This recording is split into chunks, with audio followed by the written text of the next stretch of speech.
Tinawag na drug protector ni Pangulong Rodrigo Duterte ang sinibak sa pwestong Bacolod City Police Chief Francis Ebreo. Narito ang ulat ni Rosalie Con.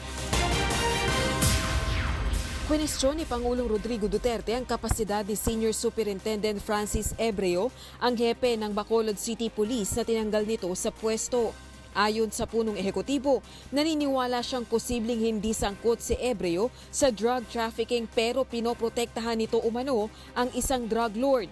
Ginawa ng punong ehekutibo ang pahayag sa isang panayam bago ang welcome ceremony para sa visiting Sri Lankan President sa Malacanang kahapon. Well, seems to me that at the very least he's a protector. He might not be into the trafficking business, but he was really a protector. I can't believe that with all the information available to every chief of police or city police director for that matter assigned in the project, that they would not review the record of the province in terms of criminality and drug trafficking. Pinag-aralan. Dagdag pa ng Pangulo, bakit kailangan na si Ebreo at ang deputy nito ang dumalaw sa isang tinagurian na ng Philippine Drug Enforcement Agency o PDEA na drug lord? Konsehal umano sa Bacolod City ang naturang personalidad at ilang beses nang tinambangan. There was this si Cano, a councilor who has been tagged by the PDEA almost a decade ago to be engaged in trafficking, na ambush. Nag-aaway there were about 3 ambushes before that incident na pumunta sila sa ospital. Silang dalawa ng deputy niya. What's business going to the hospital of a ambush and drug lord? Tapos nag-iwan pa sila ng dalawang security. I mean, I could understand if he would send a top-notch investigator of the police. I would understand that. Pero kung silang dalawa mismo, the first and the second highest police officers of the city, nagsataka ako kung bakit naman. It's a strange behavior. Sabado nang i-anunsyo ng Pangulo ang pagtanggal sa pwesto kay Ebreo at sa iba pang police official sa Bacolod City dahil umano sa pagiging sangkot sa operasyon ng iligal na droga. Samantala, araw naman ng Martes nang makipagpulong ang mga naturang pulis kay Pangulong Duterte sa Malacanang, ngunit walang ibinigay na impormasyon kung ano ang napag-usapan ng mga ito. Rosalie Coz, UNTV News and Rescue, Malacanang.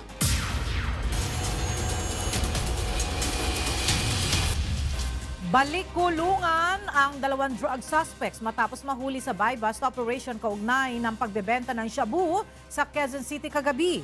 Narito ang ulat ni Asher Cadapan Jr. Naaresto ng mga tauhan ng Quezon City Police District ang 2 lalaking ito kaugnay sa pagbebenta ng shabu sa Cubao, Quezon City bandang 1:00 kaninang madaling araw. Kabilang ang mga suspect na sina Mike Luis Palaganas, 20 years old, at si Ruel Casalhay, 24 years old, sa drug watch list ng PNP. Nakulong rin ang mga ito noong nakaraang taon dahil sa kasong theft at robbery. Hindi tinigilan ng mga otoridad ang pagmamanman sa dalawa dahil na rin sa tip mula sa opisyal ng barangay. Under monitoring to, gawa nga po ng mga surrender sila at saka watchlisted ng station natin. Kaya po yung kanilang mga galawan dito po sa barangay namin ay minomonitor po ng mga kasamahan natin dito sa barangay, yung mga staff ng barangay. Sila din mismo yung nagbibigay ng feedback dito sa mga surrendery. Nang malaman ng mga pulis na patuloy pa rin ang mga ito sa pagtutulak ng droga, ay nagsagawa na ng magkahiwalay na buy-bust operation ang Drug Enforcement Unit ng Cubao Police Station. At nang makumpirma ng operatiba ang pagbebenta ng shabu ng mga suspect, ay inaresto na ito ng mga pulis. Nasabat sa mga suspect ang 12 sachet ng hinihinalang shabu at tig 500 pisong buy-bust money. Mahaharap ang mga suspect sa kasong paglabag sa Section 5 at Section 11 ng Republic Act 9165 o ang pagbebenta at pagdadala ng iligal na droga. Asher Cadapan Jr., UNTV News and Rescue, Quezon City. Tiningnan ng Armed Forces of the Philippines ang ginagawang paghahanda sa seguridad sa Basilan para sa nalalapit na pagdaraos ng plebisito ng Bangsamoro Organic Law o BOL ngayong umaga. Mamayang hapon naman ay inaasahang magtutungo rin si AFP Chief Madrigal sa Sulu para naman sa paghahanda nila doon. Mula sa Zamboanga City, may report si Dante Amento live. Magandang tanghali sa iyo, Dante.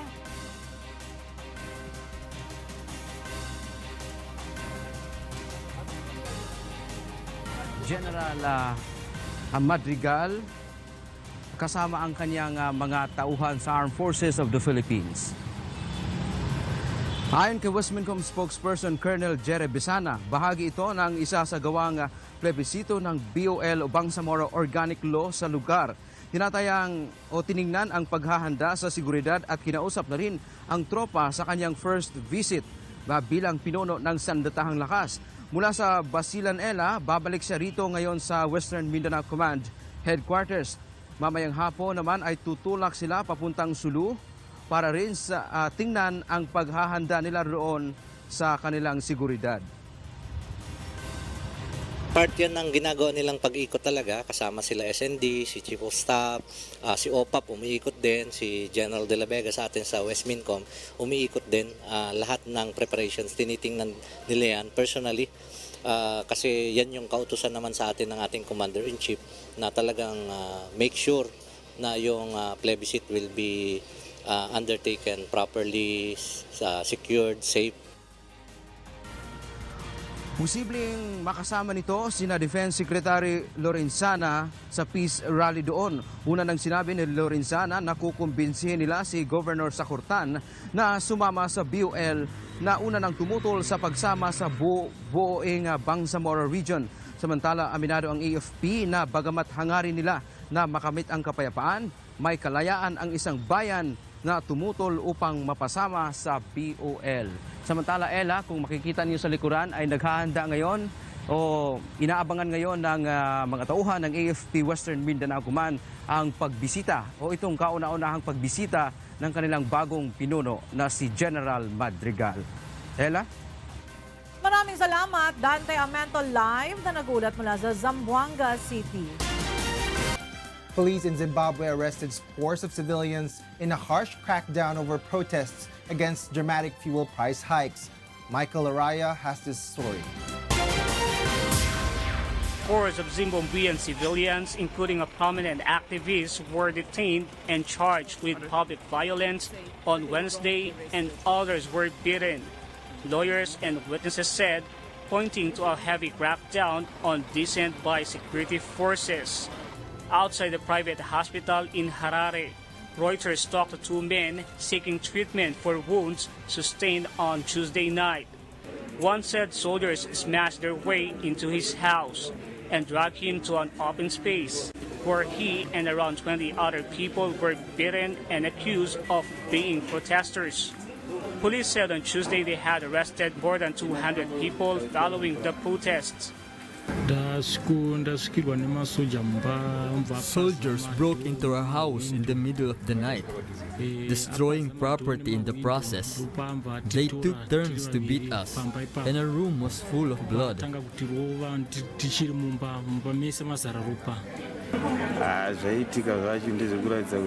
They had no mercy. They wanted to kill us, but I managed to escape. 3 people, including a police officer, died in violent demonstrations on Monday. There was no immediate government comment on the series of arrests or allegations of violence by police and soldiers. Protesters also gathered outside Zimbabwean embassy in South Africa's capital of Pretoria, condemning the tensions and demanding internet services and telephone connections to be brought back after they were cut on Tuesday so they could communicate with their relatives in Harare. Wednesday was the third and final day of the stay-at-home protests called by unions in response to President Emerson Mnangagwa increasing the price of fuel by more than 150%. Michael Araya, UNTV News and Rescue Africa. Migrants from El Salvador set off from their impoverished Central American country in a U.S.-bound caravan. Lena Ramos reports. At least 150 Salvadoran migrants departed in a group for the United States on Wednesday, the latest in a string of so-called caravans that U.S. President Donald Trump has used to build his case for a wall along the U.S.-Mexico border. The group, organized through social media, is following in the wake of a larger caravan that departed from Honduras this week. Walking through the streets carrying backpacks and water bottles, the migrants were escorted by immigration authorities and the police. El gobierno no nos ofrece nada. The government doesn't offer us anything, nothing. I know that help comes from foreign countries, but we don't receive it like we should. We don't receive it, and people get cholera and go into a rage here in El Salvador because we don't receive the help. Aquí con El Salvador porque no recibimos lo que nuestra ayuda pues. El Salvador is grappling with a wave of crime and violence. In 2018, the country's murder rate stood at 50.3 homicides per 100,000 inhabitants, one of the highest levels in the world, according to the United Nations. The Salvadoran government estimates that some 2,700 people have left the country through half a dozen caravans over the past year. About 600 have returned voluntarily and 3 have died, according to government figures. No hay oportunidades realmente en este momento. There are no opportunities really at this time to be able to enter the United States and stay there. The government has been clear in saying that they don't want Central Americans there, and we as Salvadorans are included in that. Besides, I know firsthand the risk people who decide to make this difficult decision are taking. We as a government have always said we respect them. We don't share them because we know the risk that they are undertaking, and in particular, they shouldn't expose children. Caravans from Central America have inflamed the debate over U.S. immigration policy, with Trump pointing at the migrants to try to win backing for his border security plan. The U.S. government has been partially shut down for over 3 weeks as Democrats resist Trump's demand that Congress provide $5.7 billion to fund a border wall. Lena Ramos, UNTV News and Rescue, Dallas, Texas. Nakahanda ang Department of National Defense na depensahan sa Korte Suprema ang anumang petisyon laban sa martial law extension sa Mindanao. Ayon kay DND Secretary Delphine Lorenzana, handa nilang patunayan sa Korte Suprema na may sapat na rason para sa muling pagpapalawig ng batas militar sa nabanggit na lugar. At mula sa Camp Crame, nasa linya ng ating telepono si Leia Ilagan para sa detalye ng balita. Yes, Leia. Magandang tanghali sa iyo, Ella. Ipaglalaban nga ng Department of National Defense ang panibagong ekstensyon ng martial law sa Mindanao. Ang reaksyon ni DND Secretary Delphine Lorenzana ay matapos na dumulog sa Supreme Court ang Makabayan Block para harangin ang ekstensyon ng martial law sa Mindanao. Anila walang factual basis ang ikatlong pagpapalawig ng martial law sa Mindanao dahil wala namang pag-aaklas doon. Sinabi pa ni Lorenzana, hindi lamang pag-aaklas ang basihan para sa pagpapalawig ng martial law, kundi dahil sa mga pag-atake ng terorista. Kinakailangan din ang martial law dahil nalalapit na ang eleksyon upang mapigilan naman ang pananamantala at kaguluhan sa rehiyon.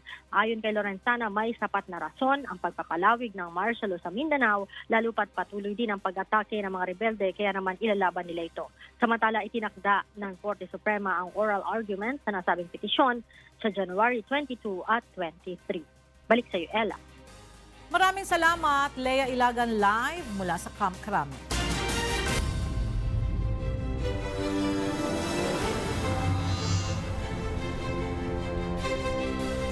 Ibinunyag ng alkalde ng Cotabato City ang umunoy vote buying sa lungsod kaugnay ng isaasagawang Bangsamoro plebiscite sa darating na Lunes. At mula sa Cotabato City may report si Nel Maribuho live. Magandang tanghali sa iyo, Nel. Magandang tanghali, Ella. Humarap nga ngayong umaga sa media si Cotabato City Mayor Frances Cynthia Guiani Sayadi at ibinulgar nga itong isa sa mga anomalya na nagaganap sa kanyang lugar. Ayon sa alkalde, ilan sa mga residente ay personal na lumapit sa kanya dahil sa questionable identification card na ibinibigay sa kanila. Hindi naman anya sila nag-apply ng ID na may nakapangalan na sa ID na Citizens Armed na Bangsamoro Movement. Makakakuha umano sila ng 200 pesos para sa miyembro at 1,000 pesos para sa leader. Ang instruction umano sa kanila ng organizer ng grupo, kailangan lamang nilang bumoto ng yes sa darating na plebisito. Ang nasabing impormasyon sa ID at pictures ay kahalintulad ng nasa COMELEC database. Hinala ng alkalde may data leak sa COMELEC kaya nakuha ang impormasyon ng mga individual at malinaw rin anya na isa itong vote buying. Patuloy nating kinukuha ang panig ngayon ng COMELEC kaugnay nga dito sa ibinulgar na umano'y anomalya na nagaganap dito sa Cotabato City, kaugnay nga dito sa papalapit na Bangsamoro Organic Law Plebiscite na gaganapin nga itong darating na Lunes. Yan muna ang ating update. Ella. Okay, maraming salamat Mel Maribohok live na nagulat mula sa Cotabato City. Nanawagan ng COMELEC Region 11 sa publiko na huwag iboto ang mga kandidato na nagsasagawa ng premature campaigning para sa 2019 elections. At mula sa Davao City, nasa telepono si Diane Ventura para sa detalye ng balita. Go ahead, Diane. Mayong Udto Floor, inamin ni COMELEC Region 11 na hindi nila mapipigilan ang paglalagay ng mga campaign posters ng mga kandidato para sa 2019 midterm elections sa kabila ng hindi pa simula ang opisyal na pangangampanya. Ayon kay COMELEC Region 11 spokesperson Attorney Crisna Samantha Caballero, epektibo lang ang prohibisyon ng Rules and Regulation ng Fair Election Act sa pagsisimula ng campaign period kung saan Pebrero 12 para sa mga senatorial candidates at party list representative at Marso 29 naman para sa mga local officials. Kaya naman nanawagan ng COMELEC Region 11 sa publiko na huwag suportahan ang premature campaigning ng mga kandidato sa 2019 elections. Dagdag pa ni Caballero, dati ay may batas alang sa premature campaigning, ngunit tinanggal na ito ng Korte Suprema noong taong 2009. Floor, nagpaalala rin naman ang mga ahensya sa mga kandidato na iwasan at huwag samantalahin ang paglalagay ng mga malalaking thank you tarpaulin at posters sa mga okasyon ng mga barangay para sa patas na eleksyon. At yan munang update mula dito sa Davao City. Balik sa iyo, Flor. Maraming salamat sa iyo, Diane Ventura. Nagulat mula sa Davao City. Walang nasaktan sa 78 guest ng isang hotel sa Quezon City matapos masunog ang gusali kaninang madaling araw. Narito ang ulat ni Asher Cadapan Jr. Napuno ng usok ang loob ng Icon Hotel sa Timog Avenue sa South Triangle, Quezon City matapos masunog ang bahagi ng gusali kaninang bandang 2:00 ng madaling araw. Ayon sa Bureau of Fire Protection, ito ang dahilan kung bakit nahirapan ng mga bombero na maapula ang sunog. Tanging isang pintuan ng fire exit kada palapag ng 7-story building lang ang nagsilbing ventilation upang makalabas ang usok. Ang problema natin, yan ang kadalasang problema sa mga enclosed structures, yung ventilation. Pero hindi naman ganoon kakapal yung usok, kailangan i-clear lang talaga natin. Ayon sa BFP, base sa impormasyon mula sa nakasaksing waiter ng hotel, nagsimula ang sunog sa electrical room sa ika-6 na palapag. Katabi nito ang garbage chute systems ng gusali na naging dahilan kung bakit mabilis na kumalat ang apoy mula sa una hanggang sa ika-7 palapag nito. Ligtas naman ang 78 registered guests ng hotel na agad na inilipat sa kalapit na hotels bagaman naiwan ang ilan sa mga gamit nito sa loob ng gusali. Walang alarm, wala kaming narinig. Bumaba kami sa likod nung brother ko sa fire escape. Andun din yung ibang mga guests, nag-assist sa amin yung mga tao nila. So lahat kaming na nasa taas, nakababa naman kami. Nagpasalamat naman ang isa sa mga guest sa mga OJT ng hotel na tumulong sa kanila upang makalabas mula sa ika-3 palapag ng nasusunog na hotel. Grabe na yung usok, talagang nung bumaba kami, hindi na talaga kami makahinga na maayos. Kahit nasa 3rd floor kami, grabe na yung usok niya. Yung mga OJT, inassist na ako dun sa fire exit. Actually, huli pa silang lumabas. Bale, para sa akin yung mga OJT talaga. Mayroon pa silang mga binabalikang rooms. Para sa akin, mga hero talaga yung mga OJT na yon. Gusto ko sana sila pasalamatan. Yun. Umabot sa ikalawang alarma ang sunog na idineklarang fire under control ng BFP pasado 8:00 ng umaga. Wala namang naitala ang BFP na nasugatan o nasawi dahil sa insidente. Patuloy pang inaalam ng BFP ang halaga ng pinsala ng sunog. Asher Cadapan Jr., UNTV News and Rescue, Quezon City. Tulong muna bago balita! Magkatuwang na nirespondehan ng UNTV News and Rescue at Oro Rescue Team ang dalawang sugatan na naaksidente sa Cagayan de Oro City kagabi. Narito ang ulat ni Bernard Dadies. Nagtamo ng mga sugat at gasgas sa iba't ibang bahagi ng katawan ang magkaibigan na sina James Motelero at Mike J. Encabo matapos maaksidente ang sinasakyan nilang motorsiklo sa Capistrano Corner, Abileno Street, Barangay 18, Cagayan de Oro City, pasado alas 10 kagabi. Katuwang ang Oro Rescue ay nilapatan ng pangunang lunas ng UNTV News and Rescue Team ang dalawa. Ang UNTV Rescue ang nagdala kay Motelero sa Northern Mindanao Medical Center. Habang ang Oro Rescue naman ang naghatid kay Encabo sa Junior Borja General Hospital para sa karagdagang atensyong medikal.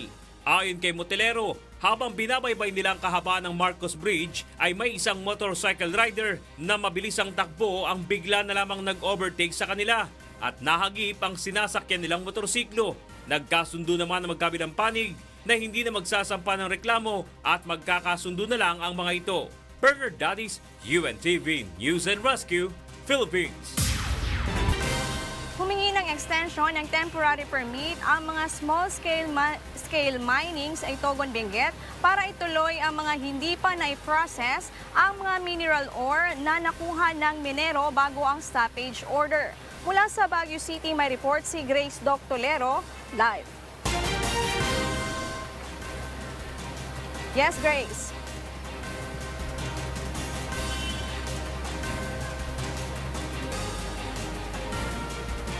Balikan muna natin ang balita ni Grace Doctolero.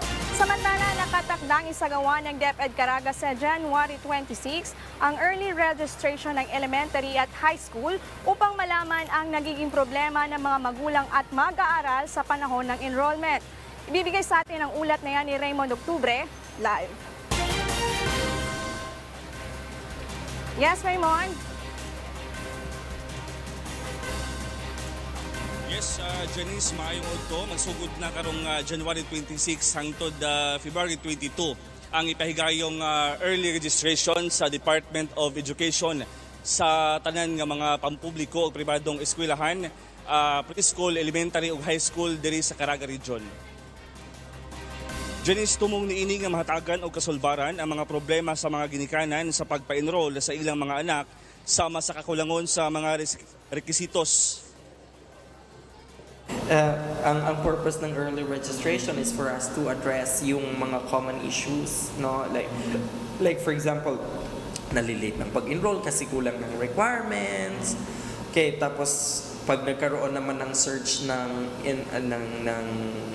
enrollment, nagkukulang tayo ng classroom. So, might as well, these are the same problems that we are going to encounter. Pagtinaw sa DepEd, dili buot pasabot nga enrolled na ang usa ka estudyante kung kini moagi sa early registration. Matud pa, mas mapadali lang niini ang proseso sa enrollment. Requirements are available naman. I mean, your documents are available, so I don't think you need to wait, until the enrollment talaga para mag-submit ng iyong Just make sure that you have copies of it.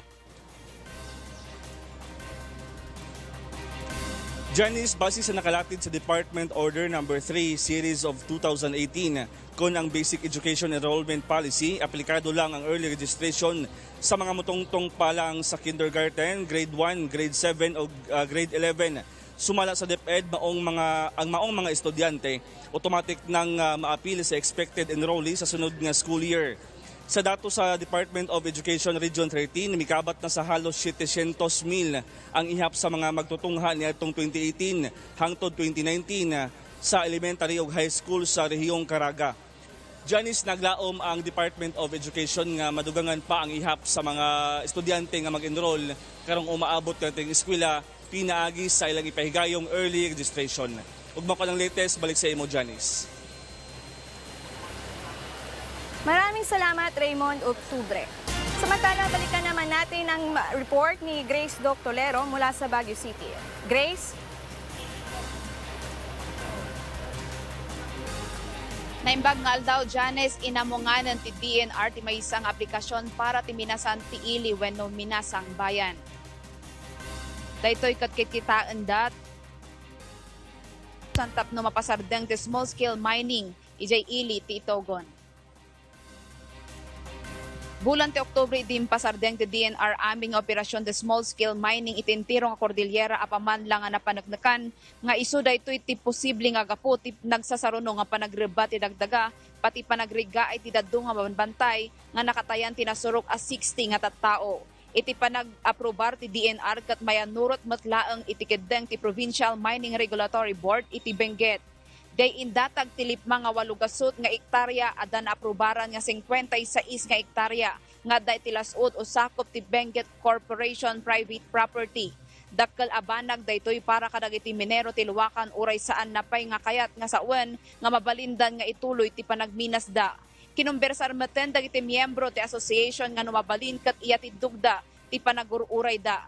Saan dapay nga agminas ingana saan pay nga naprobaran. Kadagitoy dumawdawat dagiti minero nga sapay kuma ikandat extension para jay temporaryo nga permiso tapno maiproseso dagiti nava nga ijay minasan tapno addakat mapagbalinan nga kwarta.